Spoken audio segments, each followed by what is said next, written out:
একটি পলাতক দল দেশকে অস্থিতিশীল করতে চেষ্টা করছে। দলটির নেতৃত্ব দেশ ছাড়লেও নানা বক্তব্য দিয়ে মানুষকে উত্তেজিত করে তুলছে বলেছেন প্রধান উপদেষ্টা প্রফেসর মোহাম্মদ ইউনূস। বিবিসি বাংলাকে দেওয়া সাক্ষাৎকারে তিনি বলেন, সরকার দেশ বিদেশের আস্থা অর্জন করেছে। বাংলাদেশ ভারত সম্পর্কে যে ভুল বোঝাবুঝি সৃষ্টি হয়েছিল তা থেকে উত্তরণের চেষ্টা চলছে। এ নিয়ে আলোচনা করতে রাজধানীর মিরপুর থেকে আমাদের সঙ্গে যোগ দিচ্ছেন নিরাপত্তা বিশ্লেষক অবসরপ্রাপ্ত মেজর জেনারেল নাঈম আশফাক চৌধুরী। নাঈম আশফাক চৌধুরী, আপনাকে স্বাগত জানাচ্ছি আমাদের এই সংবাদে। যেটি জানতে চাই যে আইনশৃঙ্খলা পরিস্থিতি যদি অবনতি না হয় তবে কেন অপারেশন ডেভিল হান্ট চলছে, কেন স্বরাষ্ট্র উপদেষ্টার গভীর রাতে প্রেস কনফারেন্স এবং অনেক ভোরবেলা উঠে তিনি বিভিন্ন জায়গায় থানায় থানায় যাচ্ছেন? পরিস্থিতি যদি তাই হয় তাহলে আসলে এখন দাবি এই কেন? জি, অনেক ধন্যবাদ। প্রশ্ন বিভিন্নভাবে করা যায় যে আইন শৃঙ্খলা পরিস্থিতির অবনতি হয়েছে কিনা। 2 নম্বর হতে পারে আইন শৃঙ্খলা পরিস্থিতি আগের চেয়ে ইমপ্রুভ হয়েছে কিনা, অথবা আইন শৃঙ্খলা পরিস্থিতি বর্তমানে যেটা আছে তা নিয়ে আমরা সাধারণ জনগণ সন্তুষ্ট কিনা। যেভাবেই আমরা বলি না কেন, পাবলিক পারসেপশন এরকম, অথবা যে স্ট্যাটিস্টিক্স আমরা পাই। আশফাক চৌধুরী, একটু ইন্টারাপ্ট করছি। প্রধান উপদেষ্টা আইন শৃঙ্খলা পরিস্থিতির অবনতি হচ্ছে সেটি মানতে নারাজ, সেই প্রেক্ষাপটেই আপনাকে আসলে প্রশ্নটি করা। জি, আমরা যে স্ট্যাটিস্টিক্স যেটা পাই এবং পাবলিক পারসেপশন যেটা আছে, তাতে করে বর্তমানে যে শান্তি শৃঙ্খলা বা নিরাপত্তার যে অবস্থা আছে তাতে করে সম্পূর্ণভাবে সন্তুষ্ট হওয়া মতো পরিস্থিতি আমার মনে হয় না হয়েছে। অর্থাৎ আমাদের এক্সপেকটেশন যেটা আছে সেই এক্সপেকটেশন লেভেলে শান্তি শৃঙ্খলা বা নিরাপত্তা পরিস্থিতি এখনো পর্যন্ত পৌঁছেনি। তবে হয়তোবা কিছুটা ক্রেডিট আমরা সরকারকে দিতেই পারি এবং যারা আইনশৃঙ্খলা রক্ষাকারী কাজে নিয়োজিত তাদেরকে দিতে পারি। এক হলো যে প্রথম দিকে, অর্থাৎ 5 অগাস্টের পরে যেভাবে সক্রিয় ছিল সেই সক্রিয়তাটা আগের থেকে বেড়েছে। এই ক্রেডিটটা অবশ্যই আমরা দিতে পারি।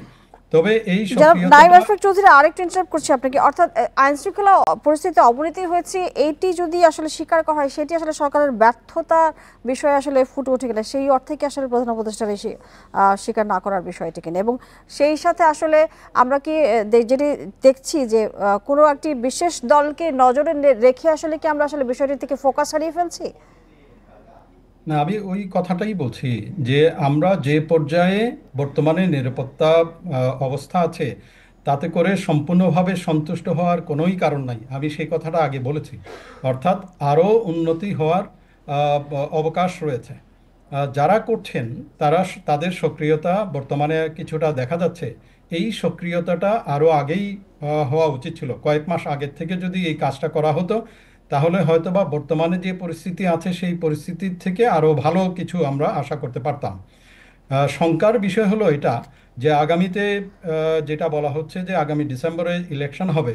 এই ইলেকশনকে কেন্দ্র করে কিন্তু নিরাপত্তা পরিস্থিতি আরও খারাপ হওয়ার সম্ভাবনা রয়েছে।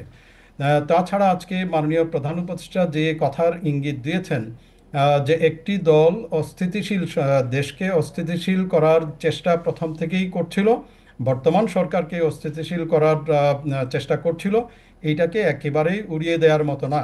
কারণ বিভিন্ন ধরনের কার্যক্রম, বিভিন্ন ধরনের ঘটনা বিশ্লেষণ করলে তার অনেকগুলো আমরা প্রমাণ না, এই ধরনের আসলে ঘটনা ঘটতে পারে সেটা তো স্বাভাবিক ছিল। সেই পর্যায় অনুযায়ী বা সেই ঘটনা অনুযায়ী কি আসলে সরকারের কাজ করা উচিত ছিল না? অবশ্যই সেটাই বলছি যে আমরা নিরাপত্তা যারা নিশ্চিত করেন তাদের সক্রিয়তা যেটা এখন দেখতে পাচ্ছি সেই সক্রিয়তা আরও আগের থেকেই করা উচিত ছিল। এবং যেহেতু জি বিভিন্ন গোয়েন্দা সংস্থা বিভিন্ন তথ্য দিয়ে সরকারকে সহায়তা করেন যে কোন কোন জায়গা থেকে হুমকি আসতে জি, পারে, সেক্ষেত্রে সেই সরকারের অনুযায়ী সদিচ্ছার অভাব স্পষ্ট আপনি বলছেন। পরের প্রশ্ন যে আপনার কাছে, নির্বাচন নিয়ে দূরত্ব স্পষ্ট আমরা দেখছি, কিন্তু সরকার প্রধান সেটি মানছেন না কেন? তিনি বলছেন যে রাজনৈতিক ঐক্য আছে এবং রাজনৈতিক দলগুলো আস্থা আছে, সেক্ষেত্রে তাহলে নির্বাচনের দূরত্বটা তো স্পষ্ট আমরা দেখতে পাচ্ছি। আমি যদি নিরাপত্তার দিক থেকে যদি বলি আর কি, যে নির্বাচনের স্পষ্টতা যতটুকু বলেছেন মাননীয় প্রধান উপদেষ্টা, সেই অনুযায়ী সামনের দিনগুলোতে আরও নিরাপত্তার দিক থেকে হুমকি আসার সম্ভাবনা রয়েছে। যে সকল গোষ্ঠী এই দেশকে অস্থিতিশীল করার চেষ্টা পূর্ব থেকেই করে আসছিল তারা সামনে আরও সক্রিয় হবে বলেই আমার ধারণা। সেক্ষেত্রে করণীয় কি? এবং আরেকটি বিষয় তিনি বলেছেন যে ভারতের সঙ্গে ভুল বোঝাবুঝি অবসানে তারা কাজ করছেন। কতটা সফল হয়েছে আসলে অন্তর্বর্তী সরকার? কিছুটা হয়তোবা ক্রেডিট দেওয়া যাবে, যেহেতু দুই দেশের মধ্যে যে যোগাযোগ আছে সেই যোগাযোগটা আগের থেকে কিছুটা বৃদ্ধি পেয়েছে এবং একই ধরনের কথাবার্তা আমরা ভারতের পক্ষ থেকে, সরকারের পক্ষ থেকে, মিডিয়া নয়, সরকারের পক্ষ থেকে সেই রকম একটু সদিচ্ছার আভাস আমরা পাচ্ছি। সেই অনুযায়ী আমার কাছে মনে হচ্ছে যে আগের থেকে ভুল বোঝাবুঝির কিছুটা অবসান হয়েছে বলে মনে হচ্ছে। যদি এইভাবে চলতে থাকে তাহলে আমার মনে হয় যে প্রফেশনাল যে সম্পর্ক, যেটা এই সম্পর্কটা উন্নয়ন হবে বলে আমার বিশ্বাস। জি, জনাব নাঈম আশফাক চৌধুরী, আমাদের সাথে এ বিষয়ে কথা বলার জন্য আপনাকে অনেক ধন্যবাদ।